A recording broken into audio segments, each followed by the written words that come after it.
اس کو عبادت میں گزاری. اور سب سے بہترین تحفہ، چونکہ جناب زہرا کی عید ہے نا، تو آپ شہزادی کو تحفہ دینا چاہتے ہیں، آپ بیبیوں کو تحفہ دینا چاہتے ہیں، آپ حسین ابن علی کو تحفہ دینا چاہتے ہیں، چونکہ یہ اہل بیت کی عید ہے. شیعیوں کے لیے عمومی عید ہے، اہل بیت کے لیے خصوصی عید ہے. وہ جو عید الفطر ہے وہ تمام مسلمانوں کی عید ہے، عید الاضحیٰ تمام مسلمانوں کی عید ہے، اور وہ جو عید غدیر ہے وہ خالص مومنوں کی عید ہے. لیکن عید زہرا اہل بیت کی عید ہے.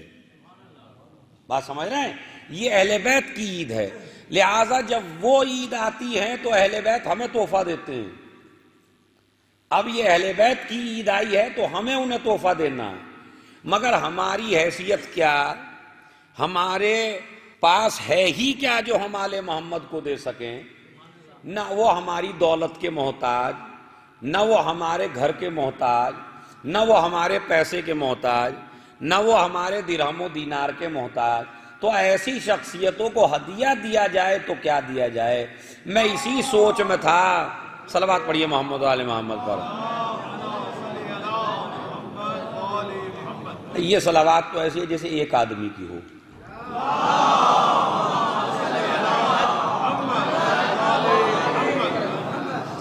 اور یہ بھی ایسی ہے جیسے سویم کی مجلس کی ہو.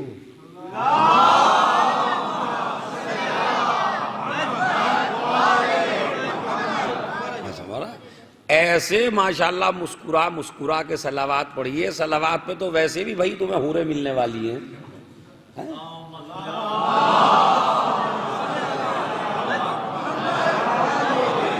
ایک بہت ہی بڑے خطیب ہیں، اللہ انہیں زندہ کہ مولانا محمود الحسن صاحب، ہو سکتا کوئی جانتا ہو سکتا، بہت عظیم خطیب ہیں. تو وہ صلوات کے اوپر پڑھتے پڑھتے کہنے لگے ایک دن کہ صلوات پڑھیے تو حوریں ملیں گی. لیکن جب مومنوں نے کمزور صلوات پڑھی تو کہنے لگے ایسے پہ تو حورا بھی نہیں ملے گا، حور کی تو بات ہی الگ ہے. صلوات پڑھیے محمد اور آل محمد.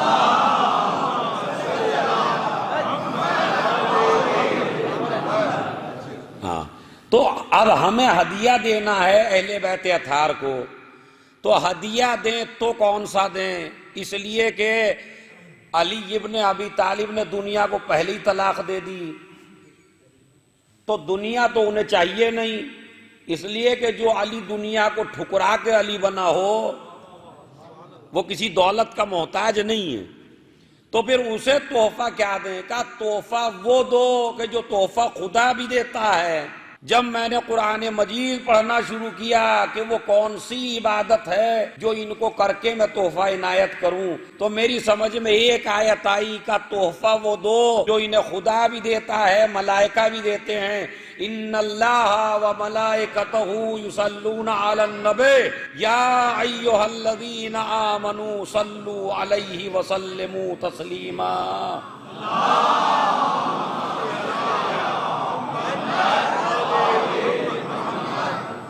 تو جب ہدیہ پیش کیجئے آل محمد کو تو صلوات کا پیش کیجئے. اسی وجہ سے کسی عالم نے کہا ہے کہ اے اہل بیت رسالت، کیا تمہارے شرف کے لیے یہ کافی نہیں ہے کہ اللہ نے آپ کے اوپر درود کو واجب قرار دیا، اور آپ کی فضیلت کے لیے کیا یہ کہہ دینا کافی نہیں ہے کہ دنیا کی ساری عبادتیں ٹکی ہوئی ہیں نماز کے اوپر، لیکن نماز ٹکی ہوئی ہے آپ کے اوپر صلوات کے اوپر.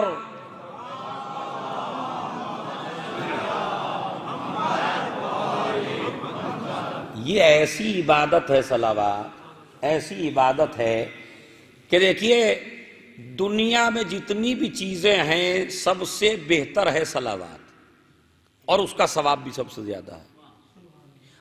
کم سے کم 5 تسبیح، تو چونکہ پنجتن 5 ہے اس طرح ہی لگا دیجیے، بچوں والی بات پڑھ رہا ہوں بالکل، کہ پنجتن کے حساب سے پڑھنی تو چاہیے آپ کو 14 دفعہ. ایک ایک صلوات آپ اپنے 12 اماموں میں سے ہر ایک کو، رسول اسلام کو، جناب زہرا کو، تو کم سے کم آپ کو اگر 1400 دفعہ نہ پڑھ سکیں تو کم سے کم 500 دفعہ تو ایک صلوات کو آپ کو پڑھنا چاہیے، تاکہ آپ ہدیہ دے سکیں آل محمد کو. اور یہ آل محمد وہ ہیں، ادھر آپ نے ہدیہ دیا، ادھر نہ جانے آپ کو کیا کیا مل جائے گا. یہ ایسے قائد نہیں ہیں،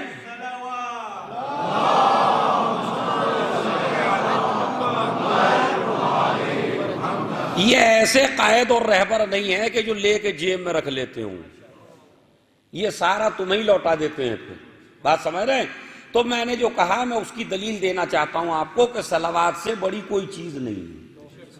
اس کی وجہ یہ ہے کہ نماز چاہے جتنی عظیم ہو لیکن بندہ پڑھتا ہے، خدا نہیں پڑھتا۔ روزہ چاہے جتنا عظیم ہو لیکن بندہ رکھتا ہے، خدا نہیں رکھتا۔ حج کا ثواب چاہے جتنا زیادہ ہو مگر بندہ کرتا ہے، خدا نہیں کرتا۔ مگر صلوات وہ عبادت ہے کہ جو بندوں کے ساتھ ساتھ خدا بھی اس تحفے میں شریک ہے۔ ان اللہ و ملائکتہ، بے شک اللہ اور اس کے ملائکہ صلوات بھیجتے ہیں محمد اور آل محمد کے اوپر۔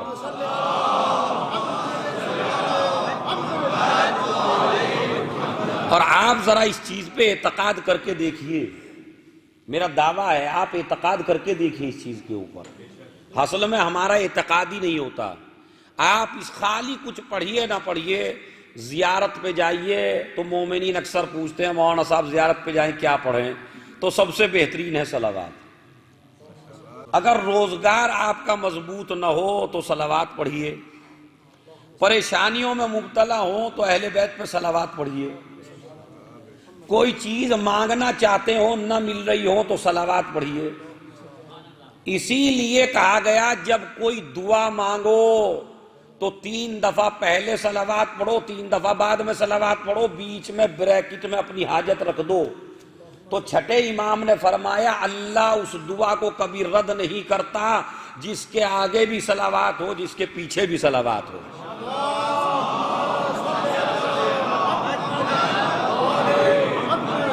اللہ اس دعا کو کبھی رد نہیں کرتا۔ آواز قدرت آتی ہے جب تم نے یہ حصہ بھی قبول کر لیا، یہ حصہ بھی قبول کر لیا، تو بیچ کے حصے میں ہمیں بندے کو شرمندہ نہیں کرنا ہے، آپ قبول کر لو۔ لیکن آپ اعتقاد کے ساتھ پڑھیے۔ مسئلہ کیا ہوتا ہے، اگر کبھی اعتقاد ہونے لگتا ہے تو زوجہ اعتقاد کو ختم کر دیتی ہے۔ مثلا اگر کوئی کہنے لگے کہ بھائی دیکھیں میں صلوات پڑھ رہا ہوں انشاءاللہ روزی ملے گی وہ ملے گی، اور بیچاری ہو کوئی سر پھری گھر میں، تو کہہ دیتے میاں صلوات سے کچھ ہونے والا نہیں ہے، صبح ہی جاؤ اور نکلو اور کماؤ۔ بات سمجھ رہے ہیں؟ اسی طرح کا بیچارہ ایک مومن معصوم کے زمانے میں ہے، کوشش کرتا ہے، کوشش کرنا اپنا فریضہ ہے۔ اب یہ بھی نہیں کہ آپ جاب کرنے نہ جائیں خالی صلوات پہ گزارا کرنے لگیں۔ بات سمجھ رہے ہیں؟ کوشش کیجئے، کوشش کرنا بندے کا کام ہے اور اپنے فضل سے اس کی جھولی بھر دینا خدا کا کام ہے۔ بس مگر کوششیں آپ کو کرتے رہنا۔ لہٰذا وہ بیچارہ مستقل پریشان حال ہے، مصیبت میں ہے، جہاں جاتا ہے کچھ بھی نہیں ملتا، لیکن معصوم کے پاس گیا، مولا کوئی نسخہ بتا دیجئے۔ کا سب سے بہترین نسخہ یہ ہے کہ تم ہم آل محمد پر صلوات پڑھا کرو۔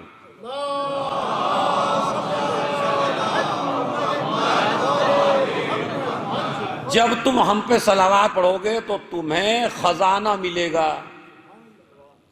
اچھا امام نے تو کہہ دیا خزانہ ملے گا، رسول کی طرف بھی واقعہ منسوب ہے، امام کی طرف بھی منسوب ہے، تاکہ اگر کوئی کبھی رسول کے اعتبار سے پڑھ دے تو گھبرائیے گا نہیں۔ امام سے بھی ہے واقعہ، رسول سے بھی ہے۔ ہو سکتا ہے امام نے نقل کیا اور رسول اسلامی کا، تو اس میں یہ ہے کہ فرمایا کہ تم ہم پہ درود پڑھو آل محمد کے اوپر تو تمہیں خزانہ ملے گا۔ اچھا وہ بھی پکا مومن تھا، کہا مولا کہاں سے ملے گا؟ کہا آسمان سے ملے گا، وہ خزانہ آپ کو آسمان سے ملے گا۔ اب اس نے اپنے ورد میں صلوات کو لانا شروع کیا۔ صبح ہے تو تسبیح صلوات، دوپہر ہے، کوشش کر رہا ہے، جاتا ہے کام پہ مگر صلوات پڑھتا جاتا ہے، صلوات پڑھتا آتا ہے۔ جب کہیں بیٹھا ہے تو صلوات، رات کو سوتا ہے تو صلوات۔ بیوی سے کہا میرے امام نے کہا ہے کہ تجھے خزانہ ملے گا اور آسمان سے ملے گا۔ اب جب کافی دن ہو گئے پڑھتے پڑھتے تو بیوی کہنے لگی ابھی تو ملا نہیں ہے، یا کام پہ زیادہ توجہ دو۔ میں کہا کام پہ تو میں جا رہا ہوں لیکن جو میرے امام نے کہا ہے وہ ہوگا ضرور۔ تو عقیدہ ہو تو ایسا ہو. ہمارا عقیدہ کیا ہوتا ہے وہ بڑی مصیبت ہے. چونکہ آج عید کا دن ہے تو میں بھی آپ کو اچھی اچھی باتیں بتائے دیتا ہوں کہ ہمارا عقیدہ کیا ہوتا ہے کہ جب ہمیں ضرورت پڑی تو علم پہ جلیبیاں بھی چڑھا دی، برفی بھی چڑھا دی، سب کچھ لے گئے، بڑی بڑی نیاز کی، اس کے بعد بھی نہیں ہوا تو اب کسی تعویذ والے کے پاس چلے گئے. اچھا الٹے چلے آپ یا نہیں چلے؟ ہونا تو یہ چاہیے تھا پہلے چھوٹے آدمی کے پاس جانے والا آدمی پھر بڑے کے پاس آتا ہے، اور آپ چلے الٹے. درگاہ میں گئے، کربلا گئے، کعبے گئے، مکے گئے، اور آپ کو لگ رہا ہے ہماری دعا قبول نہیں ہو رہی ہے. اب آپ گئے تعویذ والے کے پاس، میں کوئی تعویذ ہی کر دیجئے، ہم پریشان ہیں. تو آپ یہ تو اپنی بے وقوفی دیکھیے کہ آپ کون سی طاقت کے پاس سے کس کمزور آدمی کے پاس جا رہے ہیں. اچھا آپ نے حضرت عباس کو، اہل بیت اطہار کو بس اتنا ہی مانا؟ ارے جب تک ملتا رہے غیر بھی مان لیتا ہے. بات تو جب ہے کہ جب نہ بھی ملے مانگنے پہ تب بھی اعتقاد میں کمزوری نہ ہو بھائی، تبھی تو آپ مانیں گے. پتہ چلا اب اس جادوگر کے پاس چلے گئے، اب اس تعویذ والے کے پاس چلے گئے، اب اس گنڈے والے کے پاس چلے گئے، کچھ بنا دیجئے تاکہ روزگار میں ترقی ہو جائے. تو مجھے آپ انصاف سے بتائیے، جب وہ مسئلہ آپ کا فی الحال مصلحتاً حل نہیں کر رہے ہیں تو دنیا کی وہ کون سی طاقت ہے جو ان کے بغیر حل کر سکتی ہو؟ ہے کوئی؟ تو اپنے عقیدوں کو اتنا کمزور نہ رکھیے. جب تک ملتا رہا عقیدہ مضبوط رہا، اور جب ملنا بند ہو گیا تو مومن کا عقیدہ ختم ہونے لگا. نہیں، عقیدہ نہیں توڑنا ہے، اس لیے کہ وہ جانتے ہیں کس وقت دینا ہے، کس وقت نہیں دینا ہے. مصلحت جانتے ہیں ایمان. لہٰذا یہ بیچارہ پریشان حال، کہاں خزانہ ملے گا، کہاں آسمان سے ملے گا، چلے جاؤ. ایک دن یہ بیچارہ کچھ کھود رہا تھا زمین میں، اور زمین جو کھودنا شروع کی تو اسے ایسا محسوس ہوا جیسے کسی برتن میں لگا ہو میرا پھاوڑا جا کے.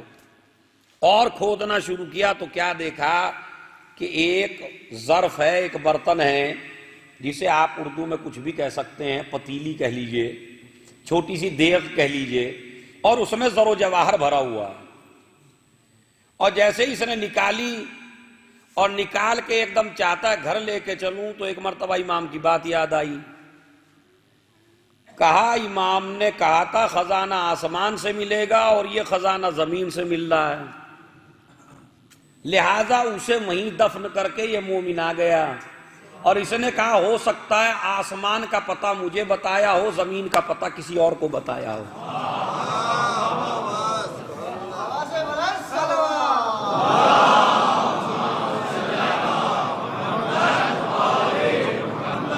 چونکہ امام تو سب کے امام ہے نا، سب کی حاجت قبول کرتا ہے امام، تو ہو سکتا ہے یہ جو خزانہ ہے یہ کسی اور کے حق میں بیان فرمایا ہو. امام نے کہا ہو تجھے زمین سے ملے گا، چھوڑ کے آ گیا. اب جو چھوڑ کے آیا گھر آیا، کہنے لگا آج تو بہت بڑا خزانہ ملا تھا. کہا ہاتھ تو خالی ہیں، کچھ بھی نہیں ہے آپ کے پاس؟ کہا نہیں، میں تو وہیں دفن کر کے آ گیا. کہنے بالکل ہی پاگل ہیں آپ، ذرا سی بھی عقل نہیں دی اللہ نے آپ کو؟ کہا نہیں. کہا کیوں بند کر کے آ گئے؟ کہا اس لیے دفن کر کے آیا، اس لیے کہ امام نے فرمایا تھا کہ خزانہ ملے گا مگر آسمان سے. اب دیکھیے عورتوں کی اور آپ کی ازواج کی عقلیں کتنی تیز چلتی ہیں. انہوں نے کہا امام نے یہ تھوڑا ہی کہا تھا اگر زمین سے ملے گا تو نہیں لانا. وہی امام نے یہی تو کہا تھا آسمان سے ملے گا، یہ تھوڑا ہی کہا تھا زمین سے ملے گا تو نہیں لے کے آنا گھر میں. کہا نہیں میں نہیں لے کے آؤں گا اور نہ تجھے جگہ بتاؤں گا، اس لیے کہ دنیا کی ہر بات ٹل سکتی ہے مگر میرے امام کی بات.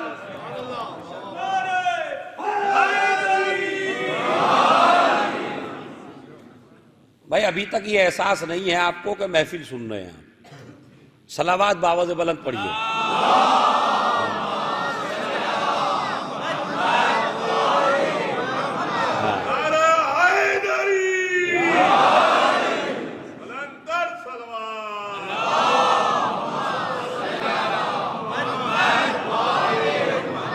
توجہ چاہتا ہوں میں عزیزوں. اور عجیب و غریب بات ہے، دیکھیے جو اتنی باریکی سے امامت کی اطاعت کرے اسے کہتے ہیں شیعہ. شیعہ کہنے سے نہیں بنتا ہے، شیعہ زبان سے نہیں بنتا ہے. شیعہ جو ہے ایسا نہیں جہاں سے ملا وہیں سے لے لیا. اس نے کہا کہ پڑھا ہو چاہے تم مجھے جتنا سمجھاؤ، نہ تجھے راستہ بتاؤں گا کہاں ہے اور نہ خود لے کے آؤں گا، اس لیے کہ میرے امام نے کہا ہے کہ آسمان سے ملے گا خزانہ، لہذا زمین پر چاہے جتنا خزانہ بکھرا پڑا رہے میں اسے لے کے نہیں آؤں گا. اب تو سمجھیے مزاج محبت کیا ہوتا ہے، ورنہ یہ سوچتا اپنی غربت کو دور کرو، امام کے قول کی پرواہ نہ کرو، مگر شیعت کی پہچان کرا رہا ہے. جو امام نے لفظ کہہ دیا اسی پہ عمل کرنا. اسی لیے ایک شخص امام کی خدمت میں آیا اور اس نے کہا مولا میں آپ کو اتنا چاہتا ہوں، اتنی محبت کرتا ہوں کہ اگر ایک انار کو آپ توڑیں، ایک ٹکڑا ادھر رکھیں ایک ٹکڑا ادھر رکھیں، ایک کو کہے حلال ہے دوسرے کو کہے حرام ہے، تو میں یہ نہیں کہوں گا ایک ہی انار میں دو چیزیں کیسے، جسے آپ حلال کہیں گے وہ حلال ہے، جسے آپ حرام کہیں گے وہ حرام ہے. یہ ہے محبت کا تقاضا، یہ ہے شیعت کی علامت. اس نے کہا کہ میرے امام نے فرمایا ہے تو خزانہ آسمان سے ملے گا، یہ خزانہ میں نہیں لوں گا. ادھر میاں بیوی میں تلخی باتیں ہونے لگی. اس کا تجربہ تو ماشاءاللہ ہمیں سب کو ہے، ہو جاتی ہے. اور اکثر و بیشتر گھروں کا حال یہ ہے کہ عورت ہی حاکم ہے، حالانکہ اللہ نے مرد کو حاکم بنایا مگر مسئلہ الٹا ہے، عورت ہی حاکم ہوتی ہے. تو اس نے تلخ تلخ باتیں کہیں اور دونوں ایک دوسرے سے جھگڑنے لگے. وہ کہتا ہے نہیں ہے، ادھر ایک یہودی تھا، اس کے پڑوس میں کان لگے ہوئے تھے، پڑوس میں اس کا گھر تھا کہ بھئی یہ کیا مسئلہ ہے جو میاں بیوی لڑ رہے ہیں. پتہ چلا کسی خزانے کی بات ہے. زوجہ نے پوچھ بھی لیا کہ یہ تو بتاؤ اچھا کم سے کم تمہیں گناہ نہیں ہوگا، تم نہ لے کے آؤ، امام نے فرمایا، لیکن مجھے وہ علاقہ تو بتا دو کہاں ہے. کہا فلاں جگہ ہے، فلاں علاقے میں ہے، لیکن میں لے کے نہیں آؤں گا. اب جو اتنا بتایا تو وہ میاں بیوی جو یہودی اور عیسائی تھے جن کا مذہب یہ تھا وہ سن رہے تھے یہ میاں بیوی کی باتیں. انہوں نے کہا ہم تو پہلے ہی سے کہتے ہیں مسلمان بے وقوف ہوتا ہے، بھلا اتنا بڑا خزانہ اور یہ چھوڑ کے آ گئے تو بے وقوف ہوتا ہے. اب وہ گئے، انہوں نے وہ علاقہ کھودنا شروع کیا، وہاں سے دیکھا تو واقعاً ایک اچھا خاصا زر و جواہر موجود ہے، اسے گھر لے آیا. اور جو بیوی کو دکھاتا ہے اور خوش ہوتا ہے، کہا دیکھا ہم نے نہیں کہا تھا پاگل ہوتے ہیں، اتنا بڑا غریب اور اتنا بڑا خزانہ چھوڑ کے آ گیا. سنیے حال دیکھیے، آپ اطمینان کر کے دیکھیے بس. آپ جیسے ہی اس میاں بیوی نے حجرہ بند کیا اور وہ کھولنا شروع کیا برتن کہ جس میں سے مال موجود ہے لے کے آیا ہے، اب جو کھول کے دیکھا کہیں سانپ نکل رہا ہے کہیں بچھو نکل رہا ہے، نہ کوئی ہار ہے نہ کوئی زیور ہے نہ کوئی بندے ہیں نہ زر و جواہر ہے، کچھ نہیں ہے، وہاں کوئی سانپ نکلتا ہے. بیوی نے کہا اب شوہر سے بدبخت کہیں دوسری جگہ تو کھود کے نہیں لے آیا، کہیں یہ مسلمان نے دھوکہ تو نہیں دے دیا ہمیں، یہ کہہ کے کہ خزانہ ہے خزانہ ہے. کہنے لگا نہیں، جب میں کھود کے لایا خزانہ ہی تھا. کافی سانپ بچھو کیسے بن گیا؟ اب اس کی بیوی کو یقین نہیں آتا، کہا تم جھوٹ بول رہے ہو، تم نے کھول کے ہی نہیں دیکھا، جگہ کوئی اور تھی، تم کسی اور جگہ سے یہ نکال کے لے آئے. تو اب دونوں میاں بیوی نے طے کیا اچھا ایسا کرو غصے میں آ کے یہ سانپ بچھو بند کر کے اسی کے گھر میں پھینک دو اس مسلمان کے. اب انہوں نے وہ سارے سانپ بچھو اکٹھے کر کے مسلمان کے گھر میں پھینکنا شروع کیے. ادھر اب پھینک رہے ہیں سانپ بچھو، ادھر زیور بن کے گر رہا ہے. ایک مرتبہ شوہر نے اپنی بیوی سے جو مسلمان تھی اس سے کہا کہ کیا میں نے نہیں کہا تھا کہ خزانہ ملے گا اور آسمان سے ملے گا؟ دیکھ وہ میرے امام کی صداقت وجود میں آ رہی ہے.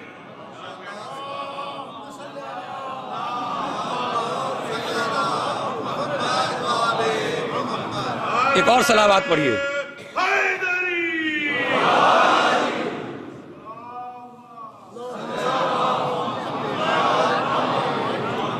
بات سمجھ رہے ہیں؟ اب یہاں میرا ایک سوال آپ سے ہے کہ جب اس نے دیکھا تب بھی مال تھا، بعد میں یہ سانپ اور بچھو بن گیا، اس کے بعد جب مسلمان کے گھر گرا تو یہ سونا اور چاندی بن گیا. یہ مسئلہ کیا ہے؟ مسئلہ یہ ہے کہ اگر کوئی آدمی کسی کا مال چھینے گا تو محشر میں وہ مال نہیں رہتا، سانپ اور بچھو کی شکل میں ہو جاتا ہے. بھائی میں کیا کروں، میں نے آپ کو بہت بڑا اشارہ کر دیا. کوئی بھی اگر کسی کا مال چھینے تو اگر حقدار کے پاس جا رہا ہے تو مال ہے، اور اگر حقدار کے پاس نہیں ہے تو پھر یہ مال نہیں ہے. تو مال بدلا یا نہیں بدلا؟ اب تو روایات پہ یقین کیجئے کہ جو کسی کا چھینے گا اس کے گلے میں سانپ اور بچھو بنا کے ڈال دیا جائے گا. لہذا سب کچھ کرنا مگر کسی کا حق نہ چھیننا.